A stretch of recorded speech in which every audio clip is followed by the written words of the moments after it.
आखिरी वसीयत। यह कहानी है एक अमीर बुजुर्ग की, जिसकी मौत के बाद उसकी संपत्ति के पीछे छिड़ जाती है लालच और धोखे की जंग। हर कोई चाहता है कि वसीयत में उसका नाम हो, लेकिन उस वसीयत के साथ जुड़ा है एक ऐसा राज जो पूरे परिवार को हिला कर रख देगा। अंत तक सस्पेंस से भरपूर यह कहानी आपके दिल और दिमाग दोनों को झकझोर देगी। कहानी शुरू होती है एक हवेली में, जहां दयानंद चौधरी अपने अंतिम दिनों में है। उसकी सेहत बिगड़ चुकी है और पूरा परिवार हवेली में इकट्ठा हो चुका है, पर मोहब्बत से नहीं बल्कि वसीयत की उम्मीद में। दयानंद का एक वाक्य सबको चौंकाता है, मेरे मरने के बाद सब कुछ एक चिट्ठी तय करेगी, मेरी आखिरी वसीयत। राजीव और नीलम जो बड़े बेटे बहू हैं, हवेली में सब पर रौब जमाते हैं। उन्हें पूरा यकीन है कि सारी जायदाद उनके नाम होगी। दूसरी ओर अमित को डर है कि उसके हिस्से कुछ नहीं आएगा।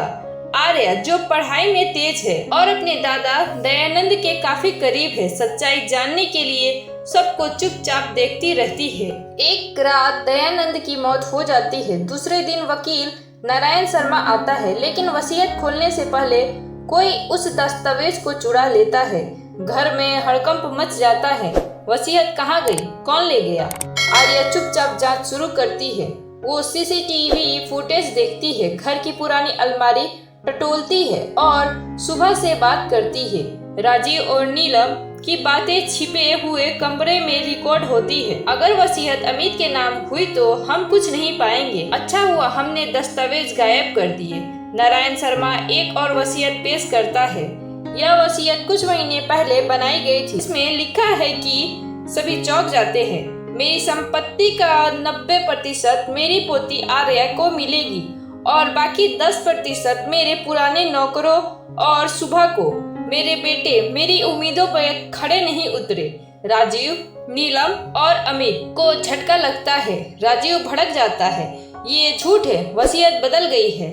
मामला कोर्ट में जाता है। आर्या सबूत पेश करती है, वीडियो, ऑडियो और दस्तावेजों के साथ सुबह गवाही देती है। साहब को सबसे ज्यादा प्यार आर्या से था।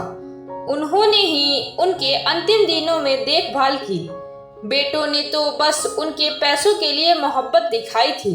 कोर्ट वसीयत को वैध मानता है और संपत्ति आर्या के नाम पर कर दी जाती है। राजीव और नीलम को हवेली छोड़नी पड़ती है।